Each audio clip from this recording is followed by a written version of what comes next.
evening, ladies and gentlemen, and welcome to the Mahoning Drive-In Theater, the largest single-screen drive-in in the United States. We're certainly glad you could be with us this evening, and don't forget the concession stand is open with all kinds of great things to eat and drink.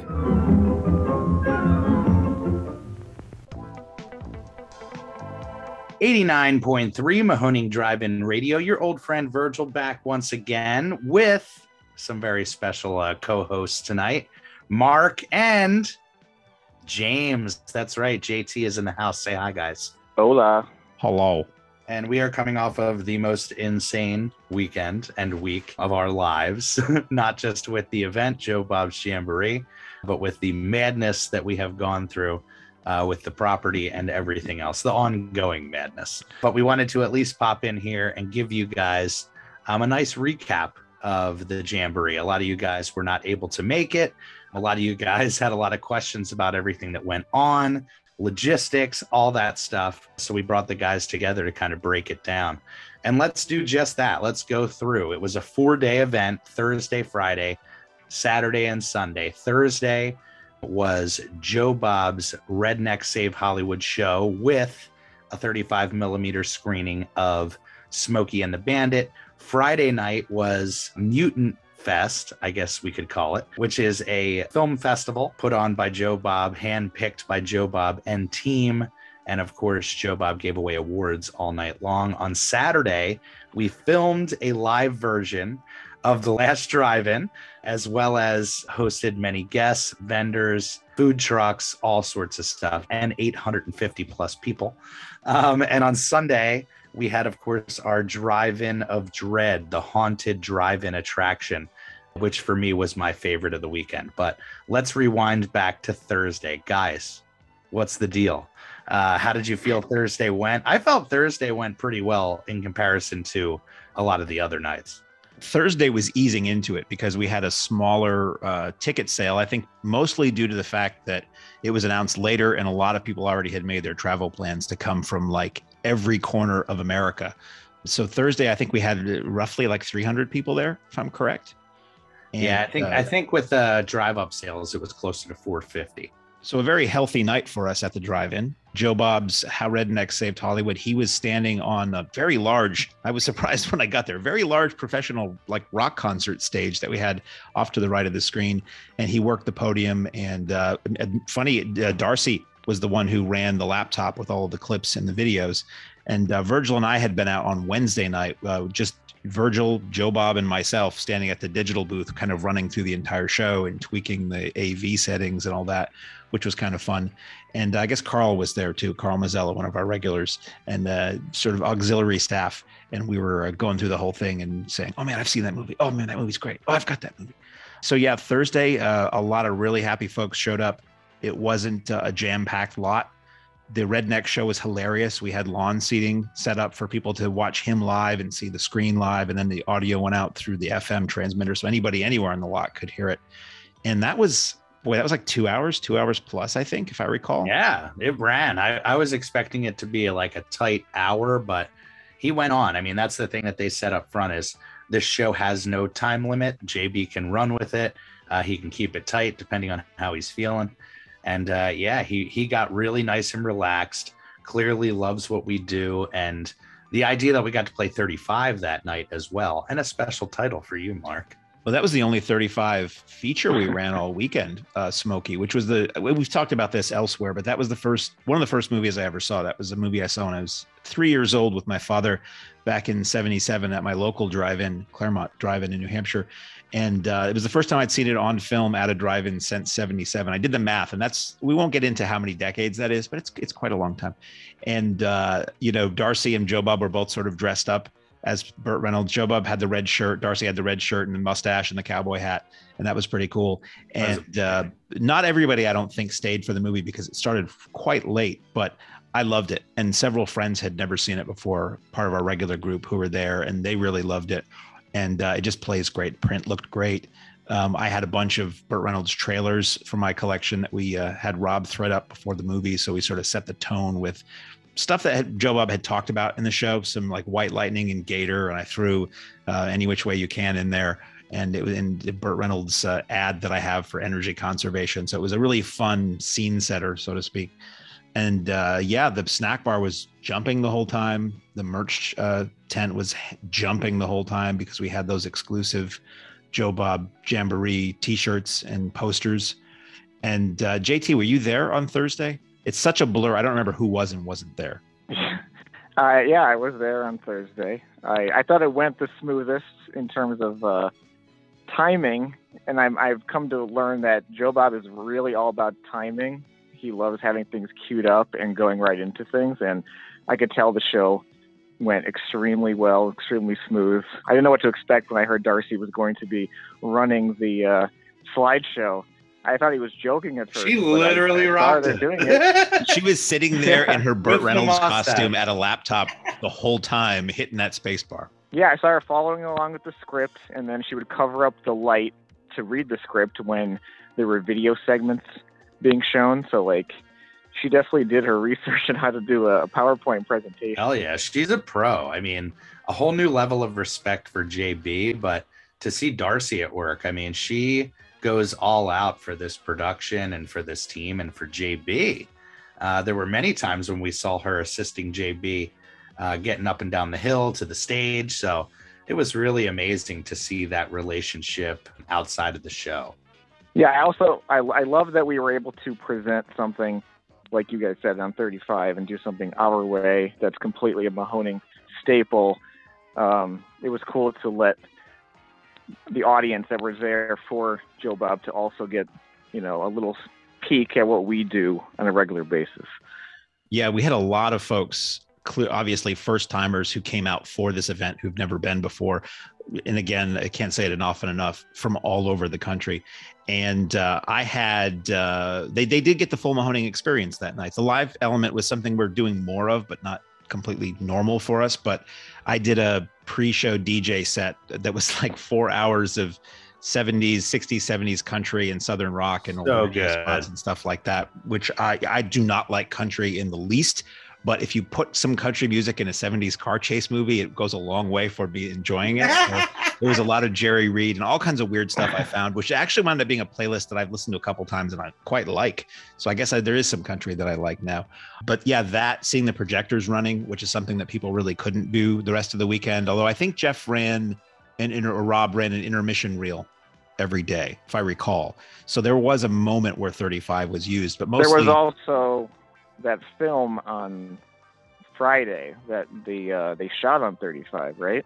That actually was it? That actually ended up getting changed over. It was shot on 16 millimeter, and somehow down the line the word got out that he had a 35 millimeter print, which actually ended up not being true. So we actually ended up showing it. We got all excited about it, but I don't think the public ever knew that was even a possibility. So I think Friday was the earliest night for everybody too. I don't remember when we wrapped up, but Thursday, you mean? So I'm sorry. See, I don't know that any of us have fully recovered from Joe Bob weekend yet. The weather was good on Thursday, if I recall. Yes, the weather was nice. The crowd was beautiful. Everybody that got there got what they expected as far as first shot at merchandise, first shot at JB and Darcy. Everything went really smoothly. Like JT said, the show went absolutely flawlessly. The new projectors that we had installed looked absolutely gorgeous. So as far as, the show and everything involved, Thursday was solid gold. And Joe Bob and Darcy, their autographs. Yeah, I was just about to say they signed autographs until like 2:30 in the morning. Like as soon as the live show was over, they sat at a table outside at the top of our little hill, and they signed for a long line of people until everybody was satisfied, and that was really impressive because they had been on the lot since early afternoon, if I recall. Oh yeah, or long, like around showtime hours, and this was a insanely hot weekend. Like seriously, knock you on your pants or knock your socks off heat. And on top of it, on Friday, moving into Friday, we got literally monsooned for a good hour, I would say at least. And it caught a lot of people by surprise. We had a ton of people from out of town, and JB said it. I think this is more rain than a lot of people have seen in their whole life. because it literally washed over the whole entire lot, knocked out vendor spaces, knocked over tents. People who weren't in a flooded area when they set up their tent all of a sudden found themselves in a full puddle, you know? So it started the day off insanely. We were juggling to get as many people onto the lot as we can, 850 tickets. We pre-sold, so the parking situation we were trying to keep to a T. Parked everybody in. The parking situation went amazingly well. Our lot crew were champions. Oh, that it whole was weekend. insane. Volunteers out the hoo-ha, Right. long hours on the staff in the heat, all of that. It was so trying, you know? And Friday we had the issue with the vendors where they all got knocked out. Some people lost some of their product that they brought, just got totally nailed. And, you know, it put a hold on the production as well of the show for about an hour, which pushed back the schedule, which started the scheduling issues throughout the whole weekend. JB and Darcy, I think, swallowed that pill on Thursday that this was going to be totally doable. We're going to be able to see all the people that came here to see us, no problem, and be able to get out of here by 2:30. Friday, not the case at all. It was a really long night as far as the program goes. We had 2 full features that were winners of the film festival. And then we jumped into, I believe it was 10 shorts. So the sun was literally coming up when the program was ending at like 4:40 in the morning. And certainly it wiped out Joe Bob. He was up and down on that stage every single night. And Darcy came down sick that night. So she was jumping into the weekend on the wrong foot as far as her health was concerned. So it was decided that night that because the vendors got knocked out, Darcy was going to open up the tune tent, which we had set up for the next morning, to the vendors. So they had a safe, dry space to vend throughout the weekend. So that kind of threw a wrench in the AM tune tent for both days. But it worked out because in reality, Darcy and JB were on the lot until probably 4 o'clock on Saturday.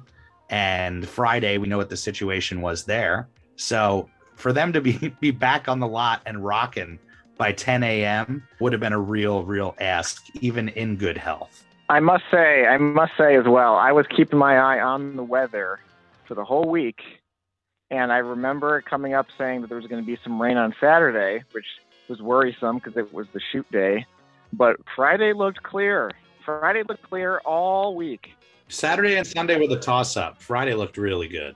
Yeah, so it was like the opposite of what everybody had been planning. Like we were kind of looking at a weather situation, not too bad, but you know, some rain on Saturday.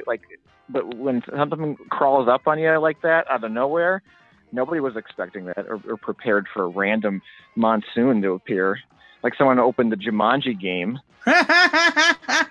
I think the best attitude of the weekend were those people that fully embraced it. It turned into Woodstock where, you know, folks literally were like, well, all of the stuff that I brought is absolutely soaked, but I'm rolling through this because I came here to have fun with my people, with my culture, all that stuff. And that's what we've been seeing overwhelmingly is even though we had to, you know, scoot the tune tent and change how that all worked. And even though we had to change the times of the photo op each day because of exhaustion and scheduling. And even though, you know, there were breaks in the photo op lines and things like that, it's been nothing but positivity. It's been nothing but love, nothing but people coming at us and saying like, oh my God, thank you for giving us this opportunity to bring the mutant family together and to celebrate and all be together. So that's the beautiful thing is I think people going into this knew that it was going to be a learning situation. First time out the gate, getting our feet wet with this big of an event. And, you know, I pointed out many times we hosted this event.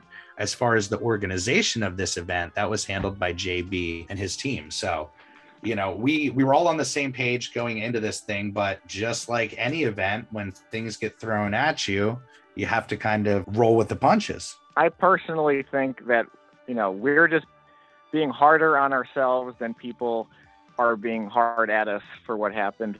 with the weather, because we all want the show to go perfectly. You know, we all want everything to go smoothly. Sure. And when it doesn't, like, everything that we had planned, and this happens to me all the time when I'm doing some kind of photo op, or, you know, I worked really hard on some kind of a set and something is missing, or something is like, maybe it is raining and like it's hard for me to get the lights working, or some kind of curveball gets thrown at me. Nobody seems to really mind except for me, and because I planned on it being perfectly. And I'm saying that's how I think it worked for this whole event, is that people that came out, they still had fun and they still loved being there, and they know, and nobody could blame us for the weather. It's an act of God, you know.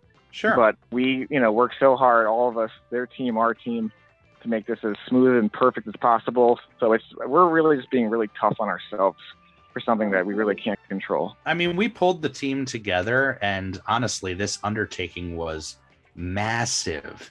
And for us, we deal with this every weekend. Huge crowds, maybe not this huge, but weather issues. Like, for our team, we rolled right through it.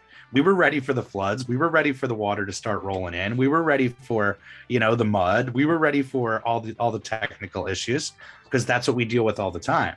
I think it just put a hindrance on the production schedule and the show schedule, because it was one of those things. It was coming so hard, you literally could not function in it. You know, the lecture tent and things like that all had to be put on a halt because we're getting nailed by water. Yeah. And there were so many moving parts on any given day. I mean, Thursday was the easiest day, and I kept saying to everybody, we're easing into it on a Thursday, and Sunday, which we'll get to, was in some ways easier. But we had a stage with live bands and a sound tent. We had a live TV production crew with a Panavid truck there. We had the supposed to be the tune tent, but it wound up being the filmmaker seminar tent and the filmmaker screening tent. And we had our own snack bar, and we had our own photo op, which we'll talk about.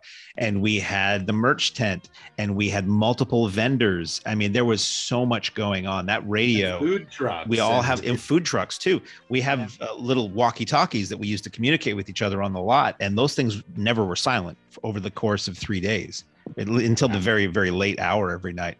So it was so much to stay on top of, and so much to coordinate between different departments, that at one point, every one of us just lost it, either in the presence of others or alone. But everybody reached a breaking point, and because it was an overwhelming amount of things to deal with. I'm not sure how much of it was the number of people. Like, the snack bar was busy, but I don't know that they ever were completely overwhelmed. I don't think it was the numbers at all, because honestly, there were a lot of cars, and it was the weather. Yeah, VHS Fest was so close to what we had for this, and we handled that fine too. It's the number of people really is not an issue. It's things that are outside of our control. That, you know, what could we do? Yeah, and that's the thing. And we rolled with the punches best that we could. I remember at a certain point, Mark, I pulled you aside and was like, there are changes coming to the schedule literally every hour. And there's no way for us to relay to the fan base what is going on besides that radio booth. So we made a point to say, let's just use the FM as the information station. There are lines going every which way for every sort of thing, people waiting, blah, blah, blah. At least we can get on the horn and keep them informed. And I found that really worked. A lot of people actually said that it was incredibly helpful. The regulars knew that was the way to get the information. But at a certain point on Saturday, I know that JB had to run out because something had happened to his ankle or something, where they had to go back to the hotel. So there was the line for the photo op, which had formed and literally rocked all the way around the whole entire lot. Then we had a whole other line for just photographs and autographs that literally rocked the whole other half of the lot. And JB and Darcy weren't even there yet. And it was a thing where it's like, all right, let's just try to keep everybody happy. Let's try to keep everybody hydrated. At a certain point, we walked the line and started giving people water because it was ridiculously hot. We know that people expected to wait in lines, but to have the schedule kind of switched on them last minute, we went out of our way to try to make sure that at least they were comfortable. and informed when we were informed. and there was one medical emergency on the lot on Saturday, and our lot crew raced to a woman's aid who had passed out due to the heat. And luckily, there was an EMT, Colin, who was on the lot on Friday, who introduced himself to Candace and said, "If you need anything, I'm here, and I've got my kit, and I'm happy to help." And we wound up calling him the next day, and he actually didn't have tickets for Saturday when this incident occurred. He was at like Dave and Buster's or Buffalo Wild Wings or something in another town. And we called him, and I'm like, "Are you here? Can you be here?" And he came back, and we were like, "Yeah, everything's covered for you for the rest of the weekend if you want to be here." And he saw to this person. There was another doctor who introduced himself.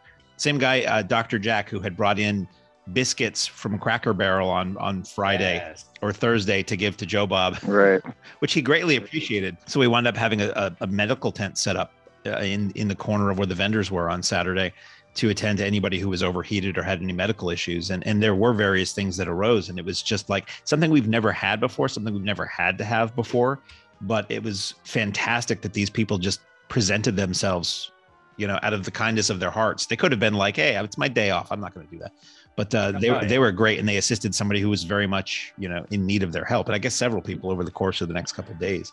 Well, I find that this happens often where people realize how much work all of us are putting into said show, whatever one they're at, and they want to offer to help out because they see us busting our ass. It's not like we're all chilling, you know what I mean? They really see me running around, or they see the lot guys trying to help park cars, and like they do like want to participate because they see how often that we're not just standing around doing nothing. So that'll happen at like almost any weekend where somebody will say, "Hey, do you need a hand with something?"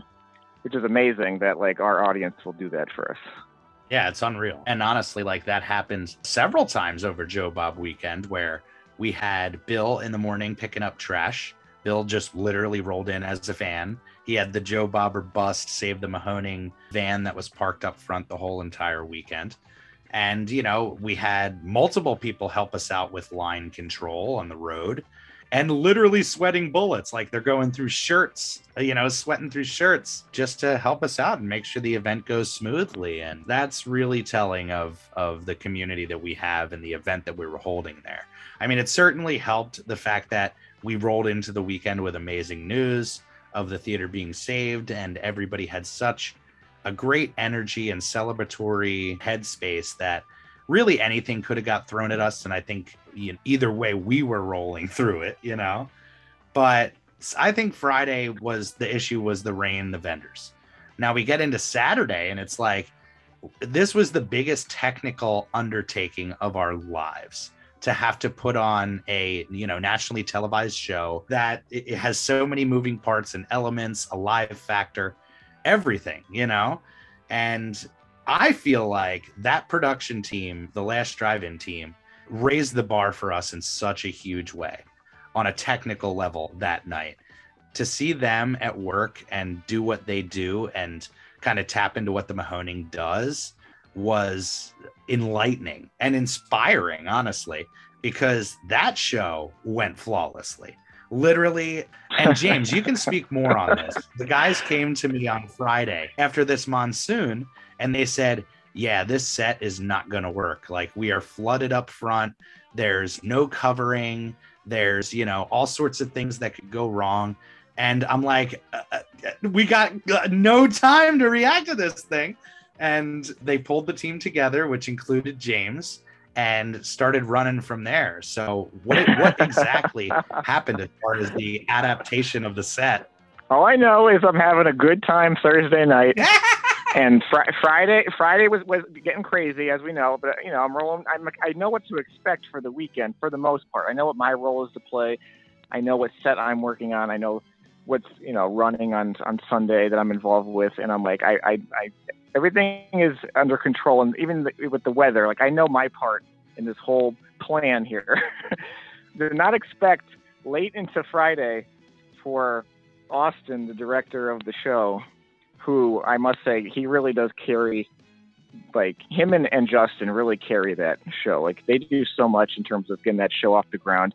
It's the same thing with like all productions where, you have your star and, but there's all these guys behind the scenes and you don't really realize how much work they do to make it all possible. And they don't get enough credit. I never feel like people behind the scenes get enough credit. And I just definitely got to give them a shout out for everything that they clearly were doing to handle all the situations that came up with us, the things that were out of our control. They pitched in to help. And then in terms of this, coming up to me late in the night and saying, hey, so I need to talk to you about something. And I'm like, okay. And they're like, it's going to be fun. And I'm thinking, I highly doubt it's going to be fun. I really don't. I doubt it. So I'm in anticipation of what it's going to be. And then before he came back to talk to me, I got ahead of it and I called John Demmer on the phone, our local, not local, he's from Newark, but our carpenter friend, our master carpenter, who has helped with, several sets over the years, especially ones that involve carpentry, building houses and stuff. I said, so I was just approached with a proposition. I don't know what it's about, but there's a good chance I'm going to need you. And he said, well, thank God I'm volunteering tomorrow. He goes, what do you need? And I said, I don't know yet. Just please be available. Once he comes back and we talk about it, I will let you know. And then I'll see if I can get them two to talk. Because I wanted like some direct communication. I don't want to just be the guy giving out the orders. I wanted Austin to talk to John directly and tell him like some of his thoughts. So once Austin came back and we talked and basically said, we're throwing out the old set idea, which was funny because I ordered all these different things for that set, all these things on the request list to make the last drive-in set at the Mahoning. So all that stuff was out. And there's this whole new idea, which involved getting a circus tent and then putting a revival church inside of the circus tent, which would require building like, things you would expect, like cross and pews, various things, pews. Yeah. And I'm like, cool. So I'm stunned. I'm stunned. I mean, I understand the situation. I personally would have just taken the circus tent and put it on the last drive-in set and used what they were going to do. But I think they just wanted the inside to match, the tent itself, to have a cohesive theme, I guess. So I had Austin talk to John and give him the rundown of what he was thinking. And then we came up with a game plan to meet back at the drive-in at 9:30 in the morning, which was terrible to hear since we were all there until like 4 o'clock in the morning. So great. We'll reconvene in 5 hours. And we'll figure this out. I have no idea what to expect. So it turned out that a lot of the ideas that they wanted to do, Shudder was not okay with. They did not want to cross or any religious iconography. So they basically just went into the stand and compiled a lot of like old props that I had for other shows, or various things like they wanted film reels. I gave them some film reels to use. They wanted some trailers. I don't want to say old trailers. They're all new, terrible movies like Employee of the Month that we used for the set. Which we have like 400 copies of. Burn Employee of the Month. I asked Robert, I was like, what are some trailers I could destroy? He was like Employee of the Month. Here you go. And then even down to like the lettering for the marquee. If you watch the show when it airs, you'll see our letters on the marquee saying Drive-In Jamboree. So basically, we had to put a set together in a day, their team, and then myself and my brother, who was coming down, and John. So it was definitely unexpected. It's definitely cool to say that we put together the set for the show. And if you watch the show again, look around the set, like just look in all the corners, and you'll see things that you might recognize. Or there's a crate there, which I used for the Mummy set many years ago now. And then there was a skull with a mohawk from Return of the Living Dead for Zombie Fest. Yeah. And just tons of stuff. It doesn't necessarily make sense for the idea of the revivalist church to have some of these things. They were just full of cool knickknacks. And they used they actually ended up using the stuff that I did buy. It just wasn't what it was originally intended for, but they used the lawn chairs. They used the different tinsel and stuff. So They all worked out. The set looked really interesting. It looked cool. It was It fit stunning. for Joe Bob. Absolutely stunning. I think that's the thing. They used that TV. That was the craziest thing, that for VHS Fest the weekend before, somebody left an abandoned television on 2 cinder blocks. And I was like, VHS Fest, you never know what people are going to leave. It's front and center in the Joe Bob shoot. I'm like, that is hilarious. Thank God that person left. Again, divine, kind of crazy whirlwind of putting on these shows. Like, even again, working under the gun, no time, last minute, change of plan. It all came together. Everybody pulled together to make it happen. And again, it's, you preached about it, but Justin and Austin and the Last Drive-In team, like, they rolled right with us. They certainly have the drive-in mentality in mind, where it's like, you got to roll with the punches. Like, we need to make sure that this goes off without a hitch. We've all worked way too hard to take any chances. Let's make this happen. Whatever we have to do, no sleep or not, And again, perfect marriage of the Mahoning and Last Drive-In right there.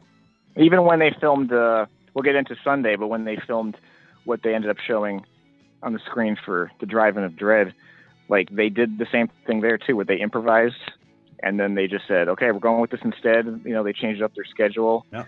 So they're really, like, ready to go in terms of, like, making it work. Yeah.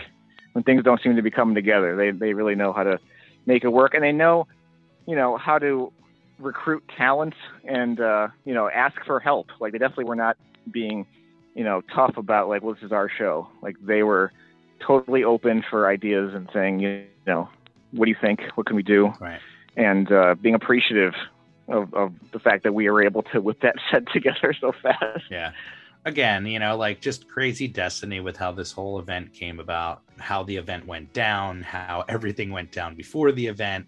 It's just, again, like, crazy divine nature of this whole situation. But yes, huge shout out to them. And Saturday, I think, had my favorite moments. First off, when Joe Bob came out, there was a roar of applause that just would not stop, to the point where JB didn't really know what to do. I think he was, waited out that applause with the big smile on his face, and you could see it washing over him. He was getting that love that this whole event was about, and people were so appreciative to have him there and have this all happening in front of them. And that just literally, stopped me in my tracks.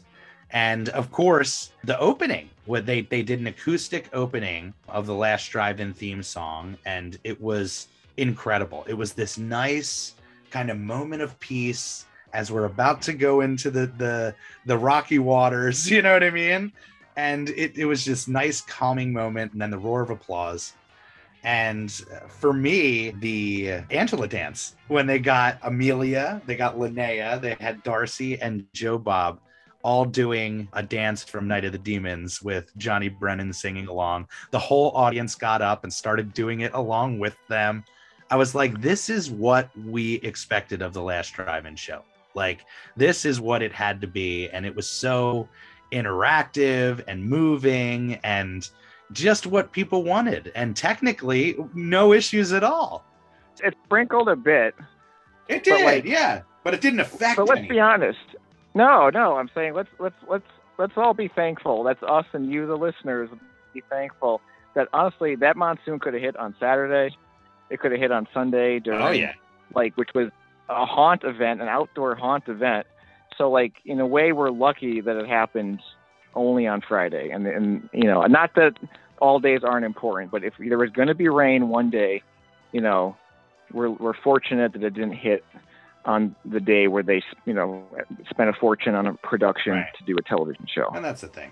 And it was amazing to me to see a show that I've been watching for a while in various incarnations, let's say back to the movie channel days, to see that with a live audience, because it played great with a live audience. Oh, God. Well, they would cut to a close-up of Darcy rolling her eyes and the place would just erupt with laughter. And I don't think they're used to that kind of reaction. Obviously, they're not. They never have a studio audience, but I could easily see them getting a taste for that and wanting to do that more often, because it played really well with laughs and cheers and all that sort of thing. It was like being at a rock concert and a comedy show rolled into one. as well as with the bands playing all day. Yeah. You know, John Brennan and the Big Feet were playing, and they were killer and hilarious. He's a totally cool guy anyway, but the bands that we had playing all day were really interesting, and people really dug that. So it was, you know, it was a cookout, it was a concert, it was a convention, it was a live TV show, it was an independent film festival and a haunted attraction all over the course of 4 days.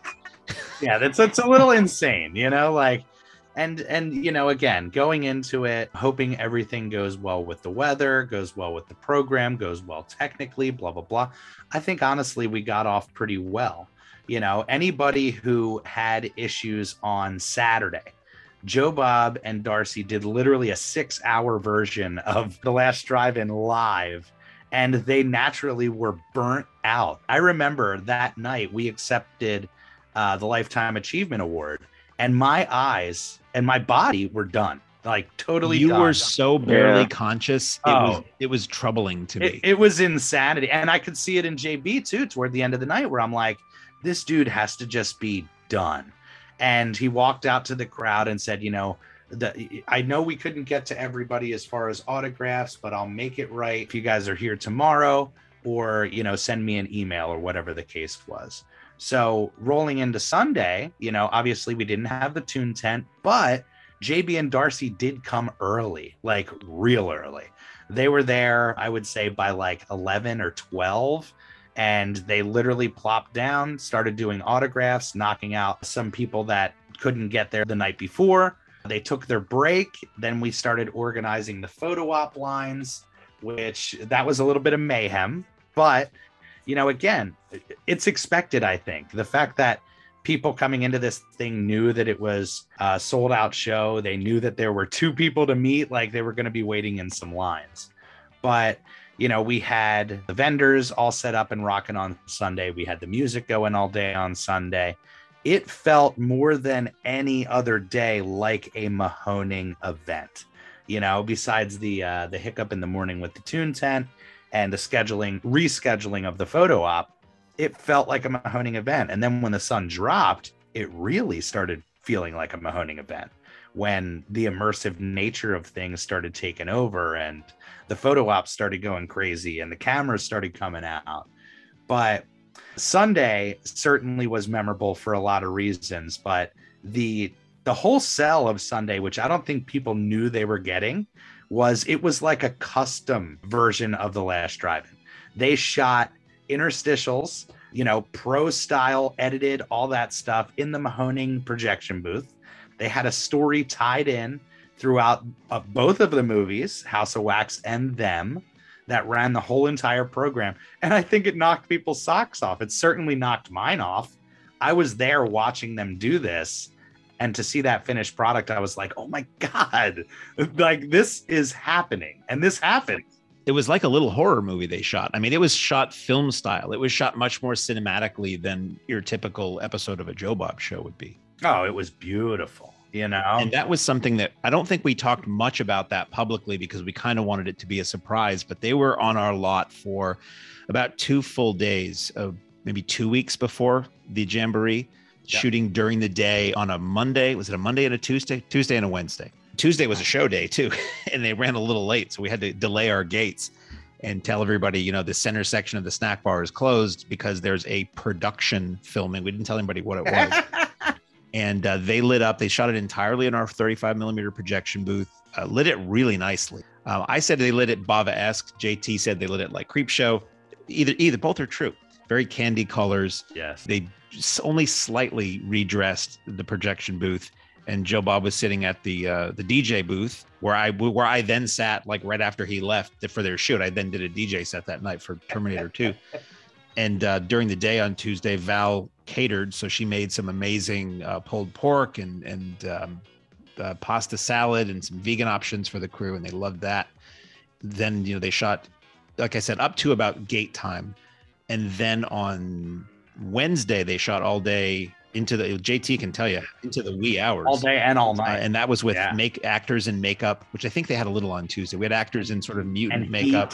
Another insanely hot day. Oh, they were insanely hot days. I felt really bad for the people who had to be in there the whole time. They tried to cordon off a section of the snack bar near the VHS wall on the left with sheets of plastic and a little portable air conditioner for the makeup tent, so everybody's makeup didn't melt off their faces.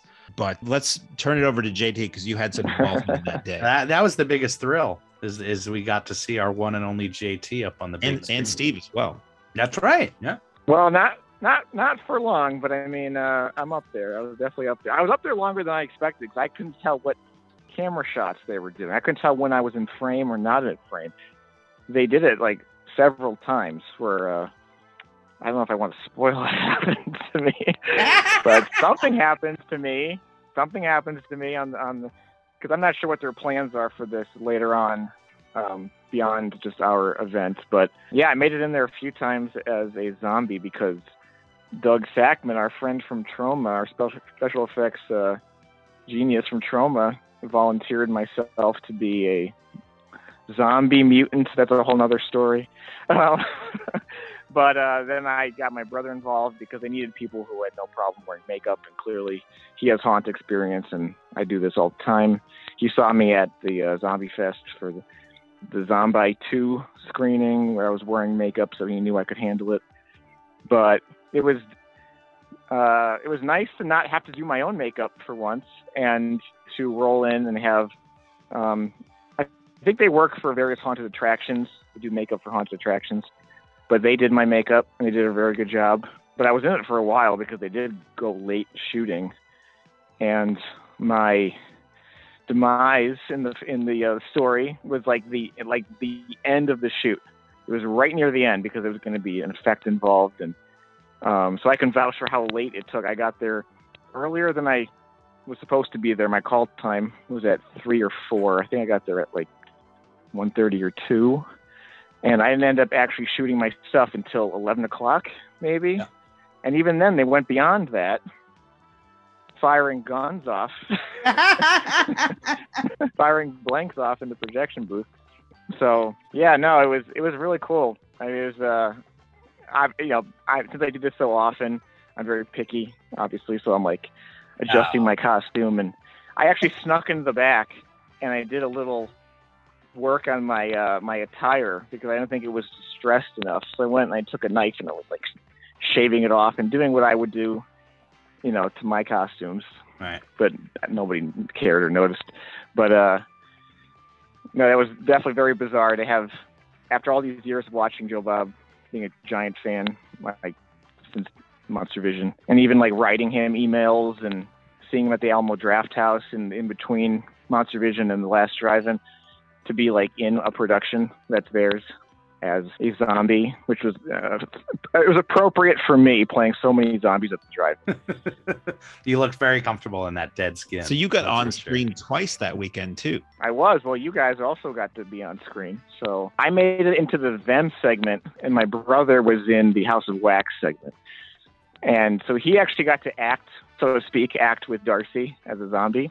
I didn't really get to act with them, but I'm like talked about like consistently in my interstitial moments, and I'm in a few shots with them, which is cool. And we got a really nice photo afterward just to commemorate the moment while we were still in the makeup before they took it off of us. But I was also really happy for my brother to be involved too, because he's been helping out at the drive-in the last year.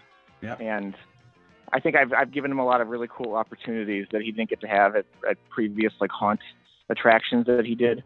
So like, to say that he's in a Joe Bob thing too, like it definitely pays off to help at the Mahoning. Oh God, yeah. That's why I said like you guys have credits forever on the last drive-in. I don't know if there will be a credit. There weren't credits at that night. Yeah. Maybe there will be. Yeah. Maybe I'll have to ask Justin. Could you give us an IMDb credit, please?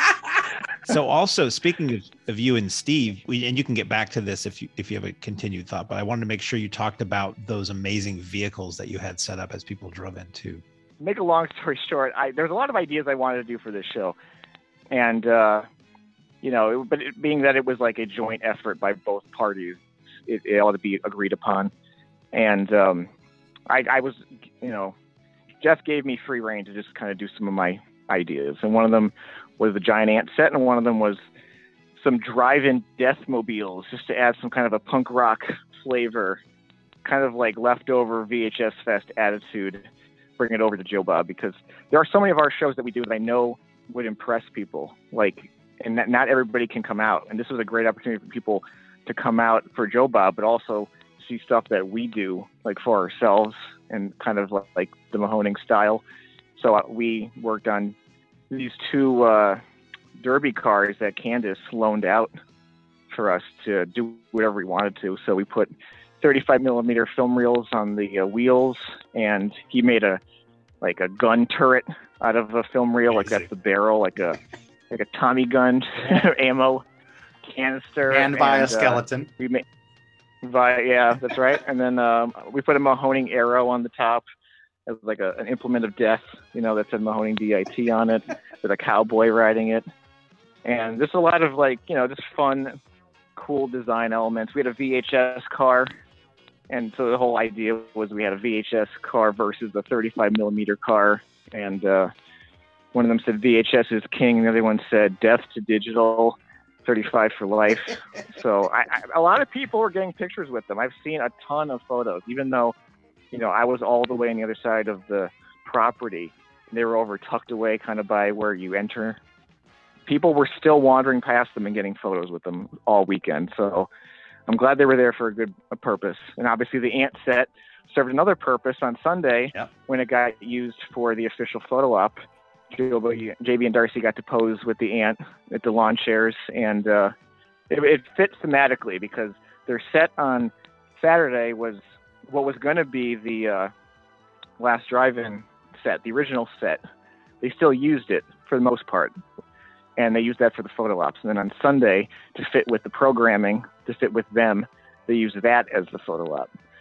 So it is definitely cool that people did take to the things that me and my brother put together. And I also had help from Lisa's friend Chris, who's an amazing, special effects guy. He can make whatever I ask him to. And Sheila, who digitally removed some people in the background of the photo op. That was a scene from the movie. And just like with the Karate Kid show before that, she used her technical wizardry and removed people, removed actors. To give it a clear canvas, which is amazing. So again, if it wasn't for them, it wouldn't have turned out. For anybody who somehow missed photos of that photo op, it was a giant black and white photo from them of the ant coming over the hill. You, the person, would be in the foreground. There was a giant ant head looking like it came up out of an ant hill on the ground, giant, fully formed ant head. And then it was Lisa painted visibly head to toe in gray makeup, so she looked like she was a black and white person. And that was right. Amazing to look at. Stroke of genius, James. She was airbrushed, so that was not easy to get off. She's still looking a little pallid. But yeah, the whole idea was that a little bit. Are you sick? But no, the thing is, I can't really, because you're using people's cell phones, so you really can't mess with their features on their phone when you take a picture. A lot of pictures, I would like them to be black and white, like when we did the Universal Monsters ones. I'd love it if their photos were black and white, but I can't really mess with their phone settings. So then I thought, well, we'll just do it manually, and we'll just do a black and white set, and they're the only color element in the set, like a Pleasantville or something. And did you spray paint the sand gray as well?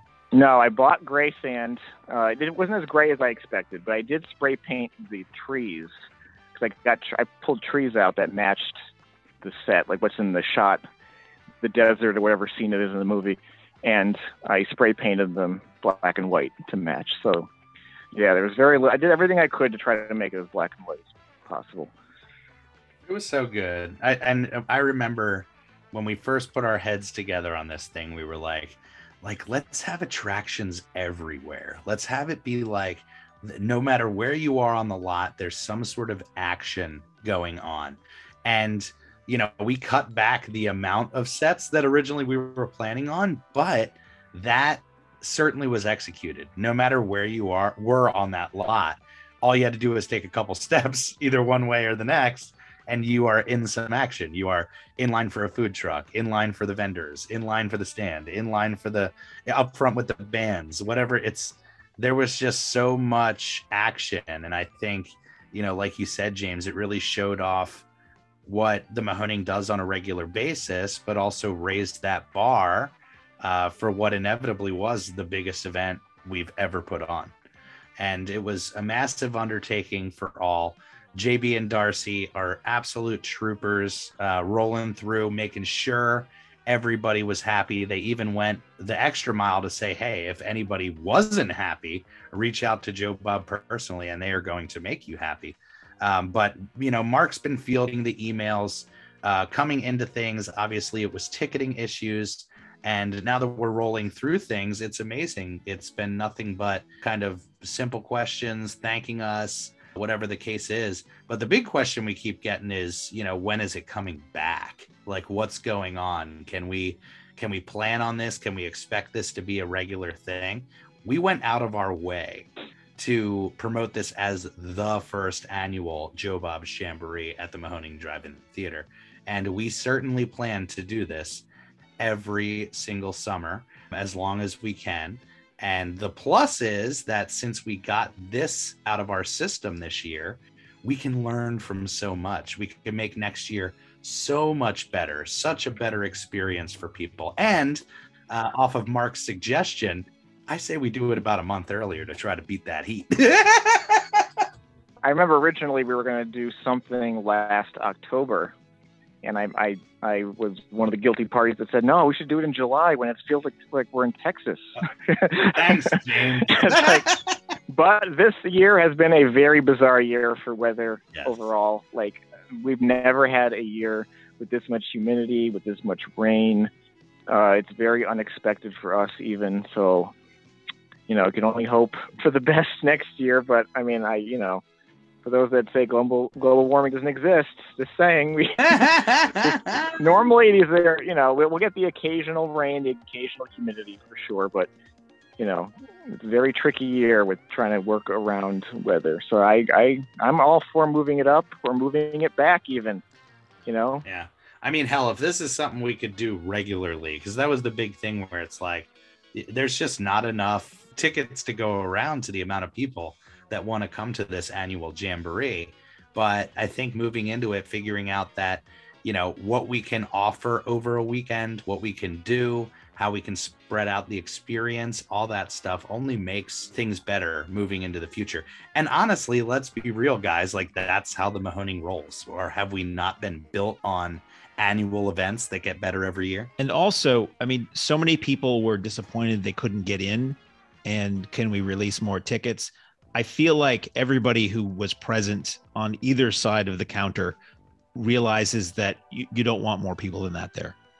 Like, to potential attendees, it's like, do you want to wait in a line that's even longer than what was there that weekend? I think it would be better if it was kept at a very, very manageable number of people who all had an incredible time, and not something where you just pack people in and everybody is waiting in lines for everything forever and running out of things. I think it's much better if you can keep it a bit mellower. So I think we saw really the absolute cap on how many people we want to have on the lot for an event and still have it be comfortable. And I think, honestly, again, so much has to be said about Joe Bob and his team, but also the Mahoning team. I've never seen this team pull together like they did for this Joe Bob weekend under the circumstances. It was incredible and moving, to really see so many people come together for the common good of what we do, putting all the egos and bullshit aside and saying like, hey, this is what we do. This is our core. This is a celebration of the drive-in and the culture. And I'm going to do anything that I can to make sure that everybody here has an amazing time. And that's the one thing we kept hearing was like, your staff, the staff is just amazing, out of this world. And that was the big plus of this event, is it brought in a ton of new people that have only heard of the legend of the Mahoning, and they got to take it in and see what that's all about. I mean, for us to do what we did is kind of mind-bending. And I think coming out of it, some people still are thinking like, what a fever dream that was. No, I said it earlier. I mean, everybody rocked hard every day. Some of our staff was up and on the lot, before 9 a.m. and was there until 4 or 5 a.m. I mean, we were all operating on a couple hours of sleep and then doing it over again the next day. And I mean, every single department, everybody in the kitchen was amazing and dealt with how hot it was anyway. And now add the food warmers and the grills on top of that. And dealing with an endless stream of people and questions about everything. And Sandy and her gang at the merch tent that line she had, I've never seen anything like that for the merch tent. It rivaled the line for Joe Bob and Darcy. We had Amelia Kincaid and Linnea Quigley were there all weekend as well. And people, our staff was attending to them. We had our lot crew working that gate where I'm sure I haven't even talked to them about what the gate was like, but we knew going into this, there'd be a lot of questions about tickets and tiers and who can get in and who can't and all that other stuff. They dealt with that. I didn't hear a peep about that. We had people dealing with medical emergencies. We had people parking cars. I mean, everybody was helping out in other departments when needed. It was an amazing testament to who we have working with us and for us that we all survived it. Let's be honest here. Hold on. Let's be honest. What other drive-in movie theater, not like convention center, not like an arena, like what drive-in theater could handle an event like this other than ours? You're right. I mean, certainly when you look at the layout of the land and how this event went through and was set up, I mean, the Mahoning is ideal, but I think more than the physical space, it's about the cultural space. We saw the Mutant fam and the Mahoning fam become one overnight and really rally behind what the Mahoning stands for overnight. And I think that goes a really long way for the Mutant fam to say, this is our home. This is where the Jamboree has to be, And I don't think there's a question. I mean, from inception to that first meeting with JB in the snowstorm, to execution, to pulling together last minute sets, to everything. It's like we are a team in this thing. And, we all have each other's back, and rolling into this, you want the learning curve. Yeah, they could have this event, at a Philadelphia convention center. They could do that, but like they won't have the drive-in experience. And like, there's nowhere else in the country to have that authentic drive-in experience like our drive-in. It just does not exist anywhere but in Lehighton, Pennsylvania. And can I jump non-linearly back a little bit to talk about an aspect of Sunday's haunted drive-in that we did not talk about? And that was the live actors that we had. Because one of the greatest moments I've experienced at the Mahoning Drive-In Theater in Lehighton, Pennsylvania, occurred during intermission. And it's all to thank or blame Steve Mills on that. So we had Amanda Blake was there doing the makeup as she had for the shoot that was appearing on screen. But she also made up various volunteers and actors and some friends of ours as these drive-in mutants, who was the notion is that they're these strange hill people who have come down out of the mountains to descend upon the drive-in. And she had people made up as like pig people and mutants and zombified people with like film quality makeup appliances. Oh, it was and costuming unreal. Down to people's literally down to their fingertips, everything that was exposed. And at some point, Steve said, we need to have everybody come in, all these actors come into and mess with people in the snack bar during intermission. And I was outside. I was watching him organize the whole thing. This was totally on him because they didn't really have instructions to do anything during intermission. And during that first intermission, they all came in and messed with people. And it was one of the greatest things I've ever seen there. It was like being in the middle of the Universal Studios Halloween show or something. Yes. Makeup was top notch. Every performer and it worked out perfect. People were cracking up and taking photos and videos and people were getting scared. Like they were during the movie, they were out there scaring people. And I guess John Brennan got full on, screech scared by somebody who popped up behind them, which may have been. Oh, it was the best. You heard screams coming from all different corners of the lot. You're like, this is working. But that was a great move because JB and Darcy were pretty much locked into that table right indoors for Sunday. So they really couldn't experience the show or the haunt. So to have the actors come in was amazing. And I know that they really appreciated it. But you hit it on the nose. I love Amanda Blake, and her work was amazing. And Jolene Richardson, who also does the costuming for The Last Drive-In, they knocked it out the park. Again, like inspirational work that raised the bar for the Mahoning in such a huge way. And it was that tenfold, you know, from the production team to the makeup artists to the costumes to the actors to the vendors to the musicians to Johnny and all he did up on stage. And it just was such a massive undertaking and took so many moving parts and people to do it. And this is the perfect platform to say it. Like, anybody who gave their heart and their sweat to make the Jamboree happen, thank you so much. Like, this is what the Mahoning is all about. The teamwork to make something unbelievable happen. And I've said this in the press, I've said this on the radio. My whole motto performing on stages for years was give people something they're going to remember forever. Don't give them that 15-minute escape. Give them something they're going to be talking about at the Christmas table. You know what I mean? Around the table at Christmas or dinner. And we pulled that off in a big, bad way. This is something people are going to be talking about for years to come and remember this experience for years to come. And we feel so honored and blessed to be the home of Joe Bob's Drive-In Jamboree. This is why you grab people who have various skills and talents. Everybody that helps out at the drive-in each has different attributes and abilities that we allow them to express. And like, as Mark was saying with my brother, he has haunt experience. Like, he knows that you can't have actors walking around in the dark because people won't see you. Like, he knows this. So he was able to bring that, you know, from his past and be like, you know what, let's really make sure we show off these costumes and this makeup and, you know, get them in the light, because the intermission for Sunday was super brief. It was like, what, 10-minute countdown reel, and that was it. With the idea of keeping the show rolling along, yeah.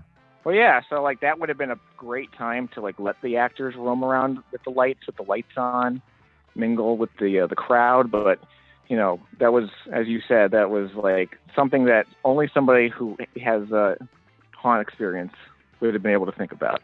And everyone on the crew with their own experiences were able to pull and assist and make everything work across the board from you guys running social medias. And I heard you on the walkies like all day, Virgil, like all day. Since I actually got to use the walkie this time, it was just constant chatter about the communication and getting everybody on the same page. And you were constantly talking. Like I feel like your entire day was spent getting the cars in there, and they all were in there. I didn't know if we could pull it off, but that was my biggest concern. We could even squeeze a few more. That was my biggest worry. On Friday and Saturday, I made a point to be out on the lot crew and get them started in each row, getting things parked. So on Sunday, I could take it a little bit easier and focus on the production end of things and let them run with it. But it was incredible. Like I said, we pushed it to the limit. We had just gotten work done on the lot, just enough work to get us through. And there was still a bulldozer working on Thursday, if I recall, before showtime. Yeah, there was a bulldozer on the lot. People, I think, thought it was part of the show. Of course it was. But it's perfect. I have to bring this up because, you know, there were so many moving parts and elements and things that we had to push off and change schedules and blah, blah, blah. My favorite aspect of the show is that at the top of the hill where Joe Bob and Darcy were set up, there was a dunk tank, and it sat there for 3 days, and we did not touch that dunk tank once. There were big plans to dunk JB and Darcy and all sorts of crazy stuff on Sunday, and we just had to roll with the punch. And JB and Darcy, being the champs that they are, they were like, we are going to make sure that we get face to face with every single person that is on this lot. And it took them all night long, so all day and all night. They never rushed it either. They took as much time as anybody wanted to take with them, which is not always the case when you have lines like that at signings. It was pretty impressive to see. Yeah, if you were there Sunday, you were a happy camper. You know what I mean? And It was really great to see, and we have to thank all the mutant family and people who rolled with the punches. I had to face 400 people both days for the tune tent and let them know, hey, change of plans. But everybody was so supportive, so on board, so thankful. It was just, I mean, on a side note, I don't think I've ever given more hugs to strangers in my life. The fact that the news went out right as the Jamboree folks were heading into town, they were coming ready to embrace us and ready to take us into their heart. And, again, in a crazy stroke of divine nature here, it seems like this was meant to be. The fact that we got to have the drive-in king with us on the weekend that we were all able to save the drive-in is pretty insane. So certainly something we won't forget anytime soon, and certainly something we hope you guys will not forget anytime soon. So I think that wraps up the Jamboree. What do you think? You guys have anything else you want to drop in there? No, I think overall mostly hits with a few misses. I mean, I'm a fan. I'm a Mutant fan member myself. Giant Joe Bob fan forever. And like, if I was coming to the event, I would have been pretty damn impressed because there was so much to do, so much going on. The hiccup, if it had not rained, I think the whole weekend would have went off flawlessly. Yeah. But, we had one issue on one day, and it kind of affected the whole weekend to various degrees. But I thought Thursday went perfectly. I thought Sunday went perfectly. And I thought Saturday was mostly a win with minor issues, tiny. And Friday was the one day that was Yeah. So I don't think we really have to learn too much from some of those other days. We just have to go forward and look out for weather, I guess. And I mean, still try to run things the way that we did it. You take lead with a lot of the things that you did, and I'll run my department, and Mark will handle the way, hopefully with some help with all the questions coming in from the social media for months and months and months on end. Which I'm sure he's glad is over. There is. I do want to give a bottle of the preferred brand to whoever invented Control C and Control V, because it does help in answering the same questions over and over again. Well, that's what we traditionally get, for these not big events, is a lot of the same questions, people wondering, hey, can I bring my dog? Hey, can I? And I love answering questions because most of the time the answers I'm giving people make them happy and surprised. So I love dealing with the public, and I loved, I wound up being the DJ all weekend, which I hadn't planned on. So that seat of my pants DJ, I'm kind of used to, although I wasn't really sure anybody could hear anything because the bands were playing the whole time. But did the Run Out Groove on the new Joe Bob album that Ship to Shore put out that we were playing a lot to promote it? The Run Out Groove is Joe Bob saying the word shit, and it just repeats. And apparently I got pulled away to go deal with something outside, and it was stuck saying shit for like 15 minutes over the radio. So some lady told me, she's like, I was in my car because I didn't enjoy the bands, and I had the air conditioning on, and it was just saying shit forever.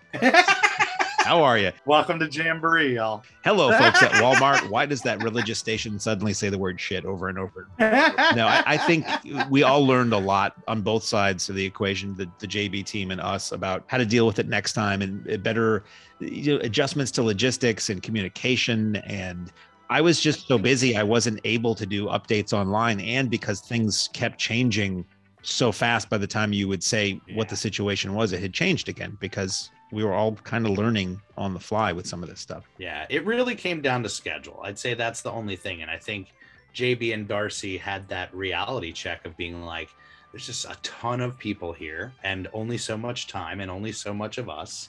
And I think the idea of moving that photo op back just wrenched plans for the day. Because the idea was, like when we did Bruce Campbell, we opened up the gate early for VIP. They got their VIP treatment as far as the photo op. Then the next gate opens, and the guest is open and available for that group. So when things started shifting around and schedules and times started getting changed, it just naturally down the line started affecting each and every step along the way. But again, as far as a humongous event like this, everybody got the opportunity to meet JB and Darcy.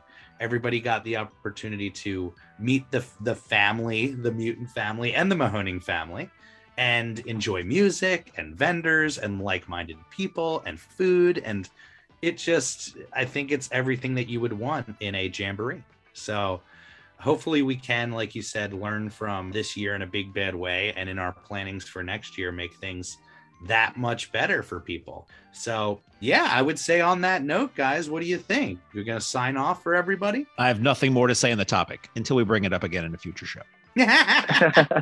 Yeah, until part 2, when right. the real truth comes out. No, I'm kidding. Join us in 10 years for Joe Bob's Jamboree 1, the true story. No, we loved it. We love the team. We love the fam. No, it's just crazy that our ragtag team pulled this off. Yeah. People don't realize that people that came from all over, like, they are a production team. The Last Drive-In team is a formal and professional production team, and we are a ragtag group of friends who had this passion for drive-ins and movies, and the fact that we hosted this show is insane. Like I never would have thought that Joe Bob would have a show again that was as popular as this one is now, let alone that after that would happen, that we would host that show at the theater. Like, that is mind-blowing and will always be mind-blowing. Yes, it's incredible. And I think that the legend certainly was strengthened after this last weekend in a lot of ways, but aligning us with somebody like Joe Bob and the Mutant family, it's again the perfect stroke of destiny for us, and a perfect step forward for us to say, hey, this is an annual that everybody can look forward to. This is an annual that we can work better at every single year. And yeah, I think all in all, it was just insanity. To say the least. Yeah, to say the least. But I thank both of you guys so much for all your hard work, not just with Joe Bob, with everything. The people have been asking, when's James coming on the podcast? So you guys get a little taste. We're going to try to get him back as soon as possible. Be careful what you wish for. That's all I have to say. Enough of James already, they'll be saying. But yeah, I love you guys. And thank you guys all out there listening to this for supporting the fight, supporting the Jamboree, and moving forward in the future with us. So on that note, Jeff, take it away, my friend. Ladies and gentlemen, thanks again for coming out tonight to the Mahoning Drive-In Theater. We hope you'll come back and see us again real soon. The exit is on the right-hand side of the screen at the front of the field, and most importantly, have a very safe trip home. Good night, and God bless you.